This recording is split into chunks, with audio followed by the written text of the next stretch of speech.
Nos ocupamos ahora de otra propiedad textual, la cohesión.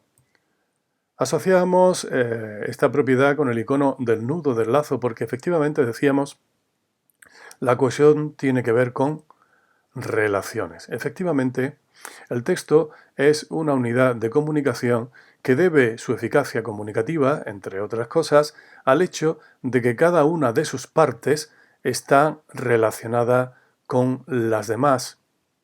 De esta manera se asegura la unidad del conjunto y la eficacia comunicativa del texto.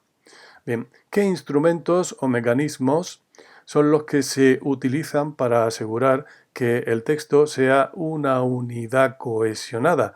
Que cada una de las partes del texto, de los elementos del texto, estén cohesionados con el resto de partes o elementos del texto. Pues se utilizan procedimientos de significado mediante palabras con significado y procedimientos sintácticos de relación. ¿Cómo aseguramos mediante el significado la cohesión de los textos? Pues, por ejemplo, repitiendo palabras. Si repetimos palabras, ello hace que las distintas partes del texto tengan algo en común entre sí, obviamente. Una variedad de esto de la repetición de palabras sería, en vez de repetir la palabra, pues utilizar un sinónimo, una palabra de significado equivalente, o bien un antónimo, que precisamente por ser palabra opuesta, termina relacionándose con su opuesto. También otro mecanismo son los campos de significado, sean campos léxicos o semánticos. Nosotros incluimos uno y otro en el término general campos de significado. Son conjuntos, series de palabras con significado que se refieren todas ellas a un mismo término común, a un mismo tema. Y por último, otro procedimiento que tiene que ver con el significado, aunque en algunos manuales se incluye dentro de la sintaxis, eso no tiene más importancia. Otro procedimiento es la elipsis. ¿En qué consiste la elipsis? Una palabra así un poquito rara, ¿verdad? E inusual. La elipsis significa supresión, acordaos. Sujeto omitido, sujeto elíptico, sujeto elidido. La elipsis es una supresión de una palabra con significado porque se supone que ya se ha utilizado esa palabra en una frase anterior o se va a utilizar en frase posterior. Es decir, esa palabra se da ya por supuesta y no se considera que haya que volver a repetirla. Por ejemplo, yo tengo dos frases, Juan no ha venido a clase, la segunda frase estará enfermo. En la frase estará enfermo se ha suprimido Juan porque no se considera necesario volver a repetir esa palabra, dado que Juan no ha venido a clase y estará enfermo forman un texto en el que las dos frases están relacionadas entre sí. ¿Cuáles son los mecanismos sintácticos que se utilizan, que se pueden utilizar para cohesionar un texto, es decir, para asegurar que las distintas partes del texto estén relacionadas entre sí? Los marcadores y conectores textuales. Los marcadores y conectores textuales son expresiones, palabras y con mucha frecuencia locuciones, conjuntos de palabras que se utilizan normalmente al inicio de los párrafos, no necesariamente al inicio de los párrafos, se pueden utilizar también en el interior de los párrafos, pero normalmente se colocan al inicio de los párrafos. Tienen en común marcadores y conectores textuales que lo que hacen es ir estableciendo distintos momentos en el desarrollo de la información y por lo tanto relacionando esos momentos en el desarrollo de la información los unos con los otros. Vamos a poner un ejemplo y así se entenderá más fácilmente.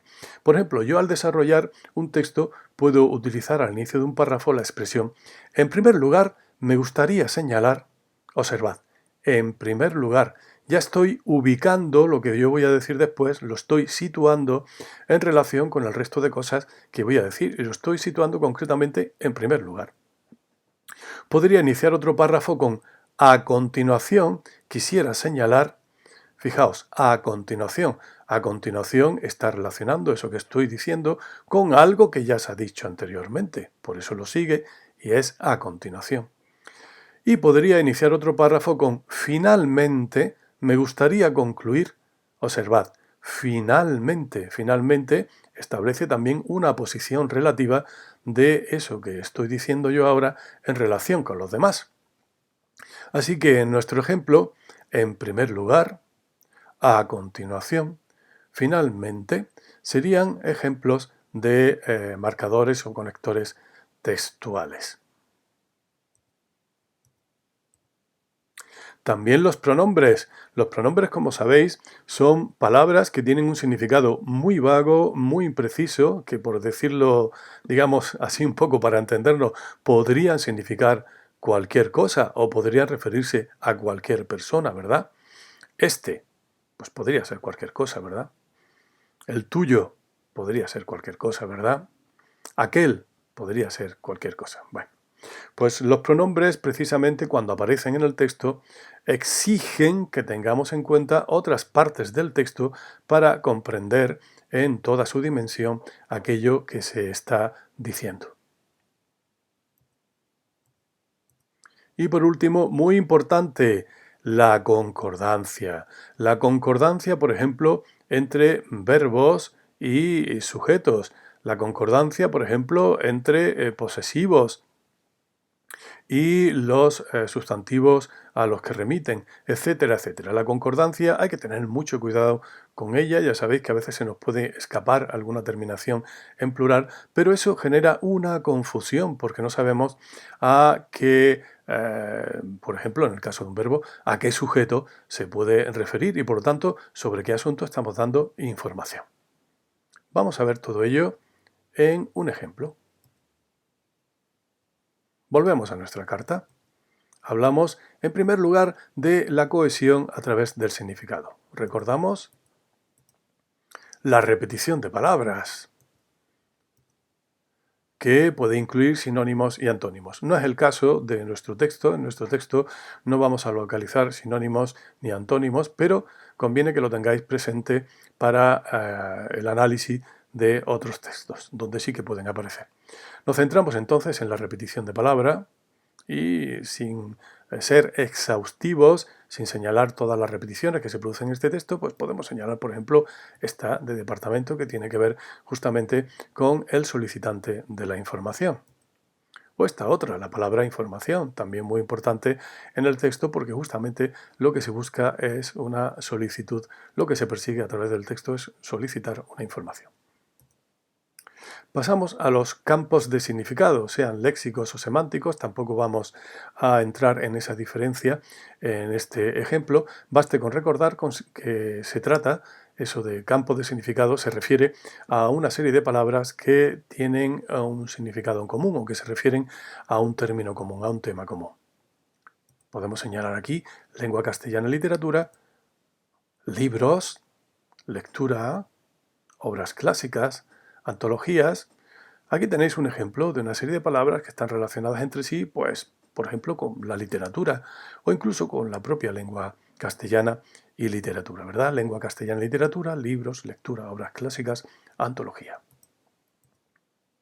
Y la elipsis. La elipsis, como decíamos, consiste en eliminar algún término de significado porque se da por supuesto que ha aparecido en otro lugar del texto.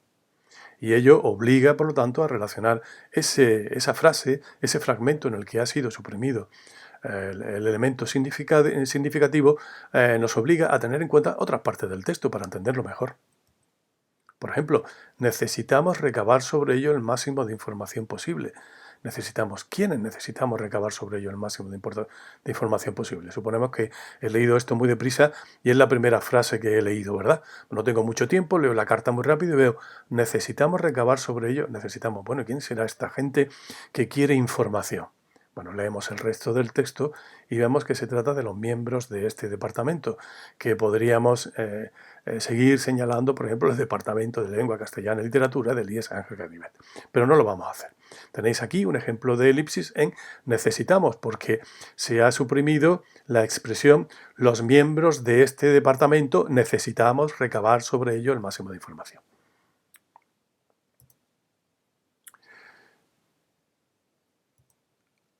Y aquí tenéis otro ejemplo de elipsis donde han atendido, no sabemos exactamente quién es y tenemos que tener en cuenta otra parte del texto, editorial punta de lanza. ¿Veis? Con las flechitas aparece muy claro cómo nos vemos obligados a tener en cuenta otras partes del texto mediante la elipsis y los campos léxicos, campos semánticos y la repetición de palabras.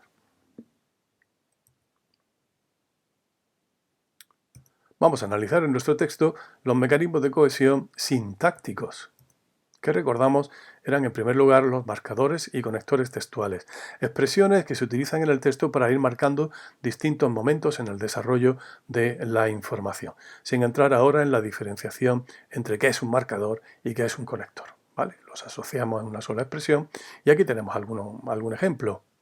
Por otro lado, efectivamente, que gracias a este marcador tenemos en cuenta que o conector, tenemos en cuenta que que relacionamos este texto con otras partes del texto que han aparecido, porque si decimos por otro lado quiere decir que antes ya hemos dicho algo y que además queremos añadir lo que sigue. O por ejemplo, finalmente. Finalmente lo que hace es decir esto que viene a continuación es la conclusión de un desarrollo de la información que se da en el texto.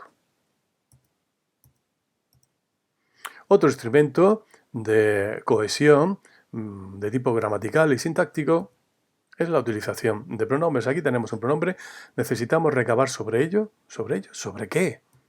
Pues sobre decidir cuáles sean los títulos de obligada lectura para el presente curso académico.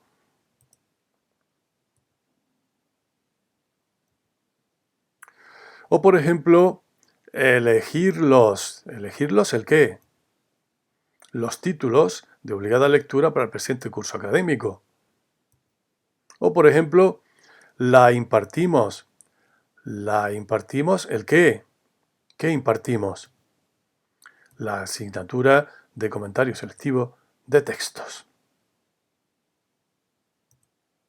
Y por último, la concordancia. Bueno, hay muchos ejemplos aquí en el texto.